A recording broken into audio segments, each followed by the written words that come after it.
Bien, écoutez, mesdames, messieurs, c'est l'histoire d'un citoyen qui est né en 92.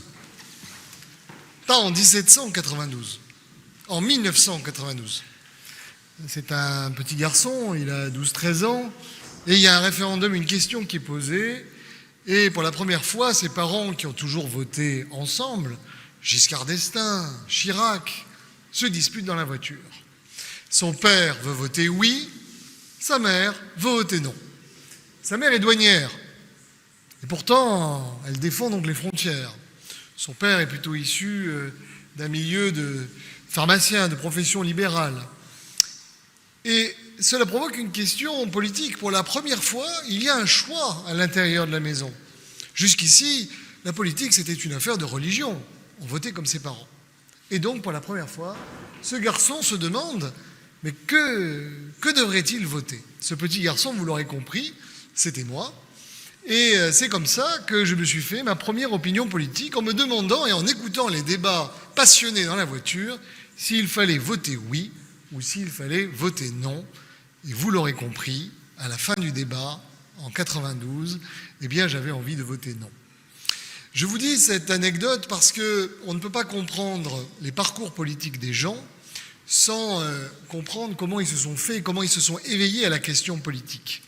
Et pour ce qui me concerne, ça a été ensuite, évidemment, une série de rencontres, Philippe Séguin, le Rassemblement pour l'autre politique, la campagne de 2002 pour Jean-Pierre Chevènement, le travail avec Henri Guénaud, toutes des questions, et puis ensuite parlementaires, où j'ai eu le plaisir de voter non à un traité budgétaire.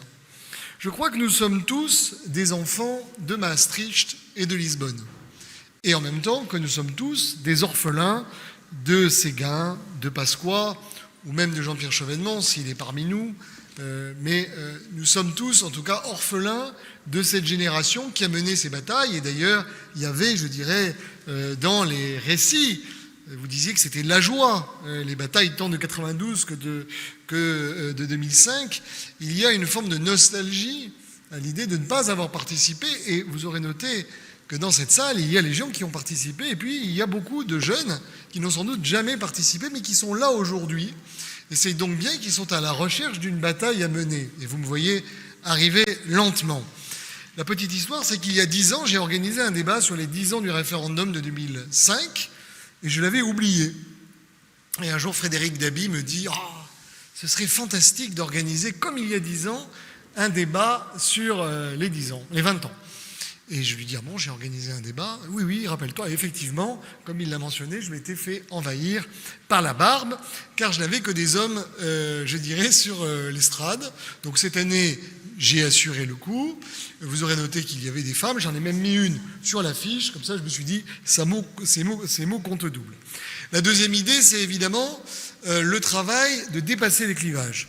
Avec Georges Kuzmanovic, qui est ici présent, nous avons, il y a 2 ans, organisé les rencontres de la souveraineté à Nîmes, entre nos 2 organisations politiques, Oser la France et République souveraine.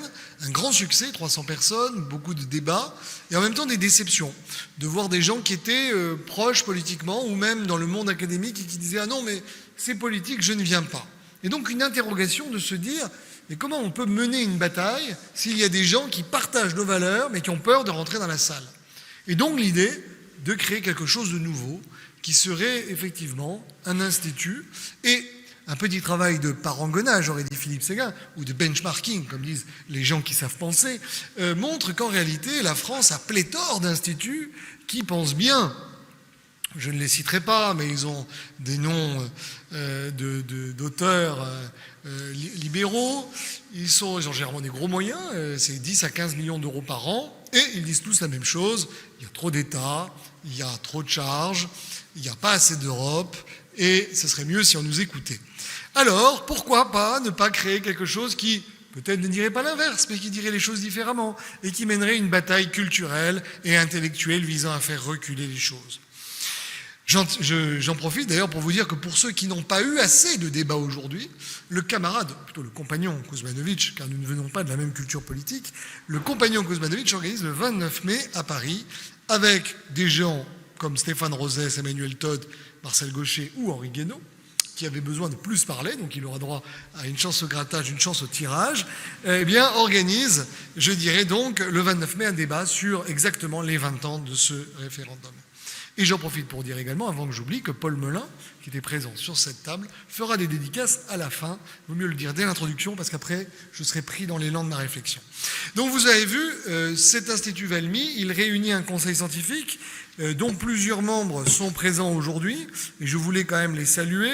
Alors, il y a les membres fondateurs, Patrice Vercher, Léonard Zerbib, Jérôme Sterkers qui animait, Édouard Olson, Jean-Philippe Mallet, notre secrétaire général, qui a eu le privilège d'être le suppléant de Benoît Hamon. Comment ne pas y voir l'incroyable tolérance politique qui est la mienne.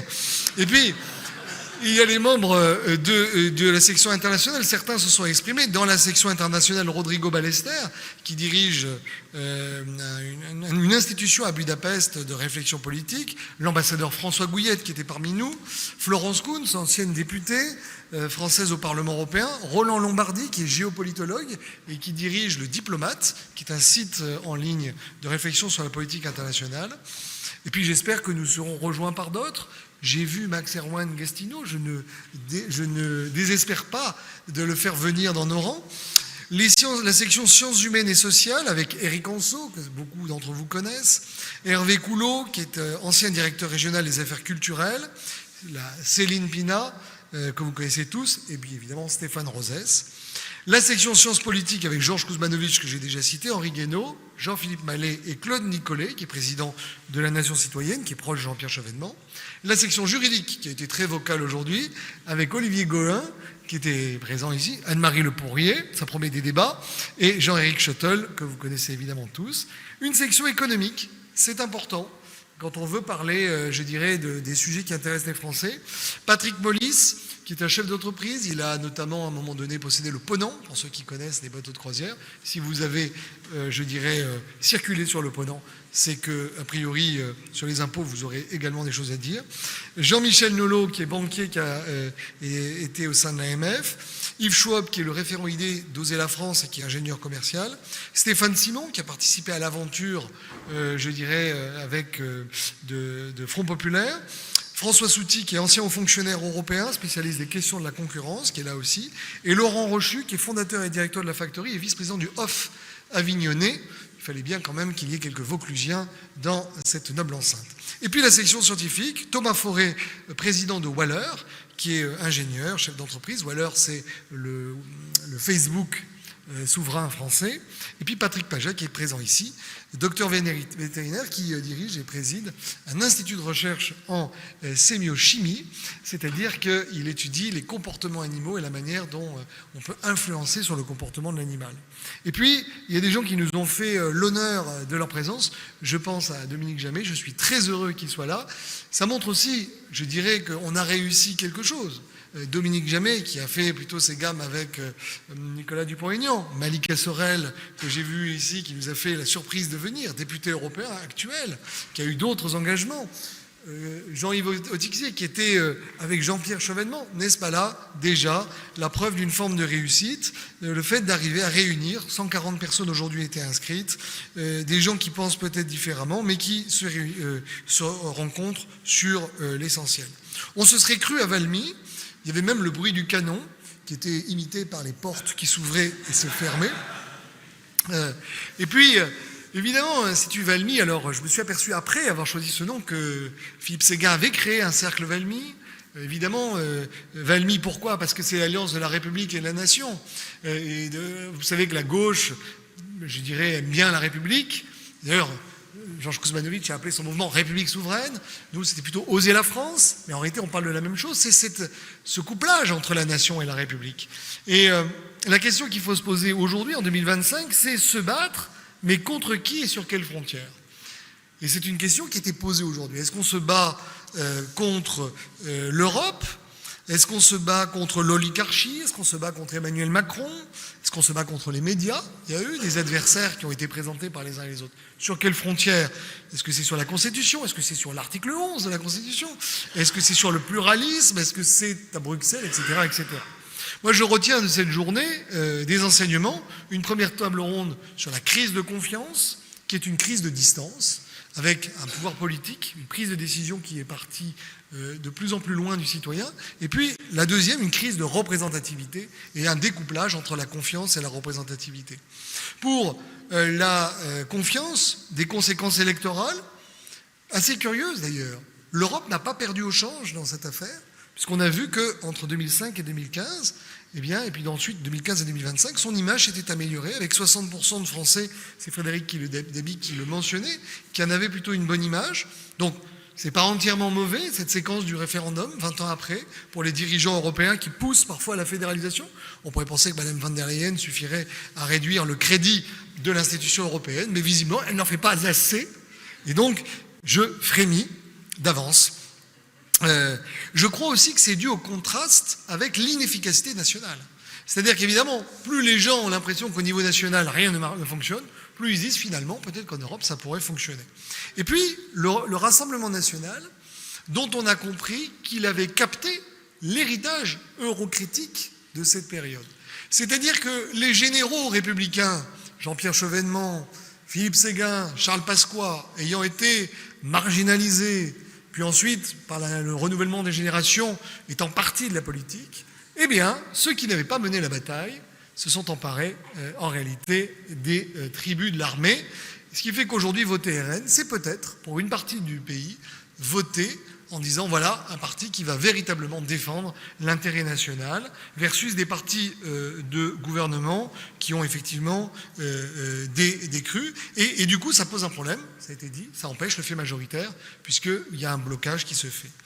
Conséquences juridiques, une confusion sur la hiérarchie des normes, je crois que c'est assez clair, avec des juges qui ont profité du fait que plus personne ne savait si la loi et la Constitution, comment tout ça s'articulait, pour dire, attendez, nous on va vous expliquer, vous n'avez qu'à suivre ce que nous disons, nous avons compris. Le citoyen n'est pas sûr d'avoir compris la même chose, mais dans le doute, comme on ne sait plus si c'est un référendum qui disait non et dont on a fait un oui, et puis le traité c'est pas exactement le même, finalement, quand il y a un flou, c'est un loup, pour citer un grand responsable politique de gauche, et donc je crois que certains en ont profité.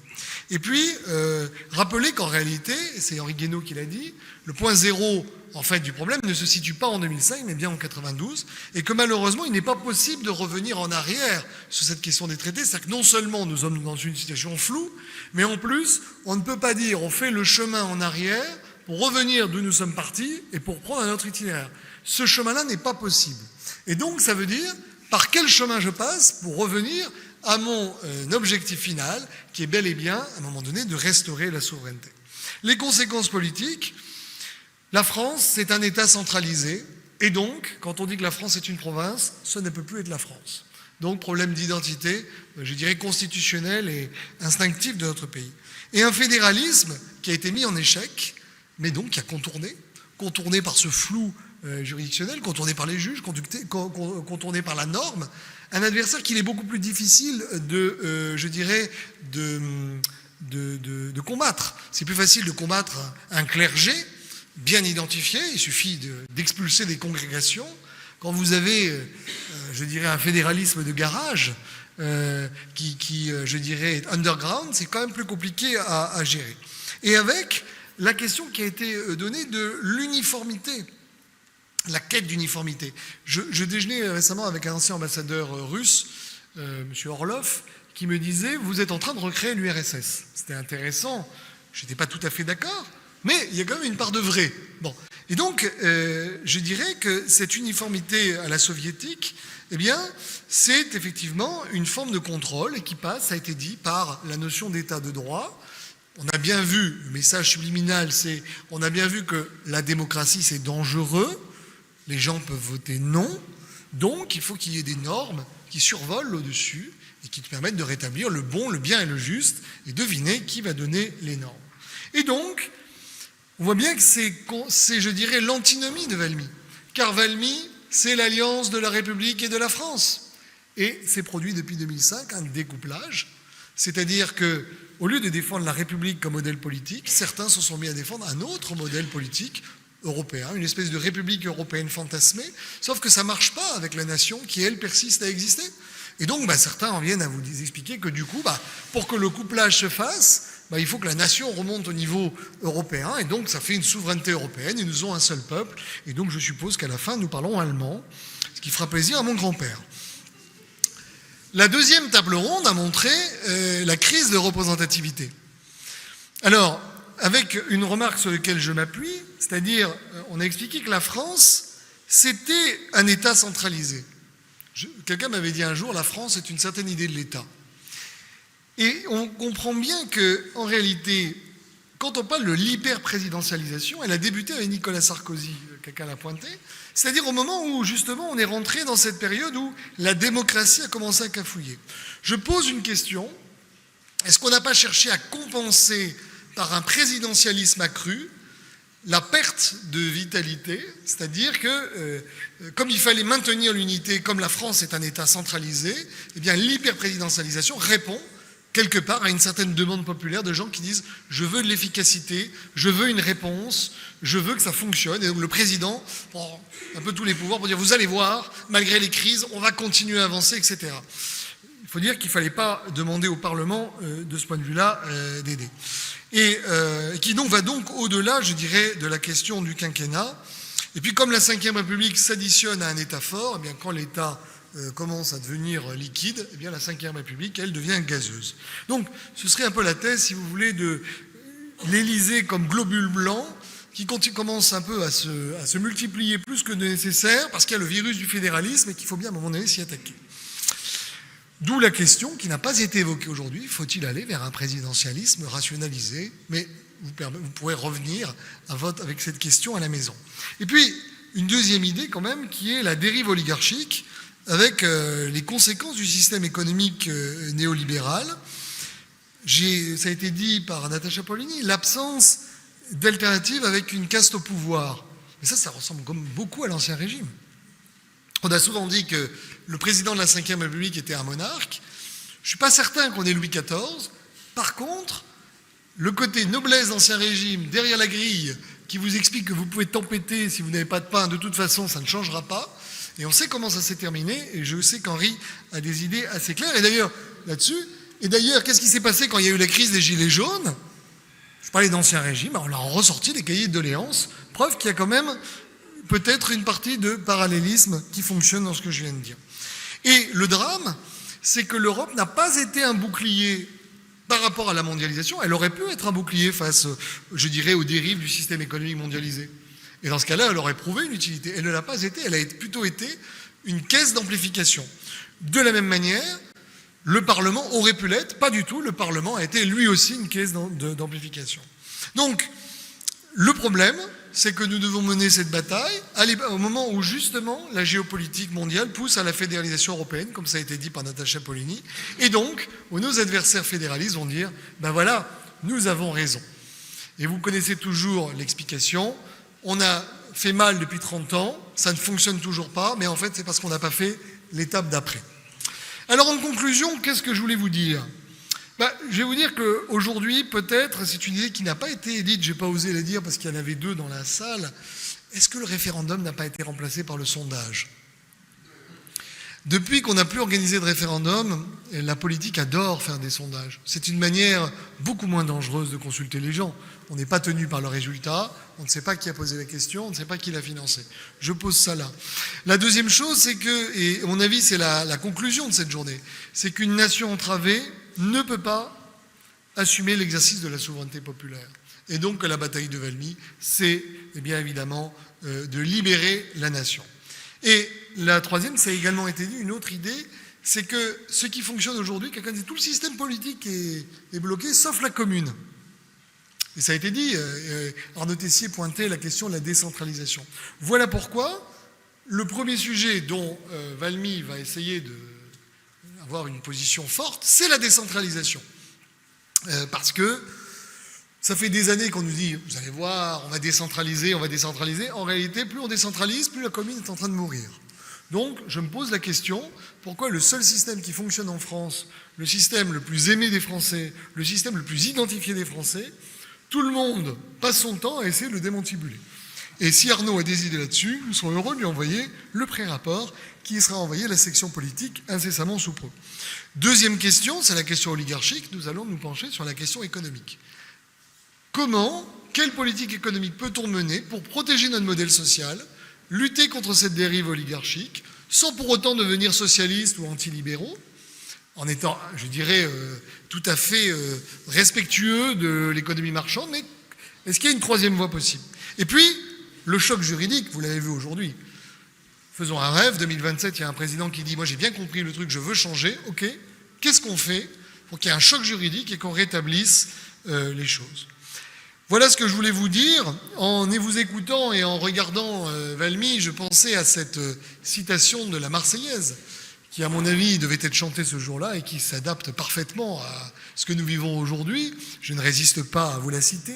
« Nous entrerons dans la carrière quand nos aînés n'y seront plus. Nous y trouverons leur poussière et la trace de leur vertu. » Je crois que c'est ce que nous avons fait aujourd'hui et j'espère que les jeunes qui sont présents ici auront envie de monter au moulin.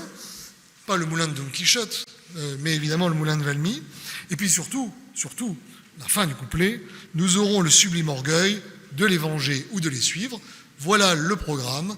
Il s'agit aujourd'hui de venger ceux qui ont perdu. Il s'agit de mener des batailles, car les victoires politiques sont toujours précédées de victoires culturelles, morales et intellectuelles. Vive la nation!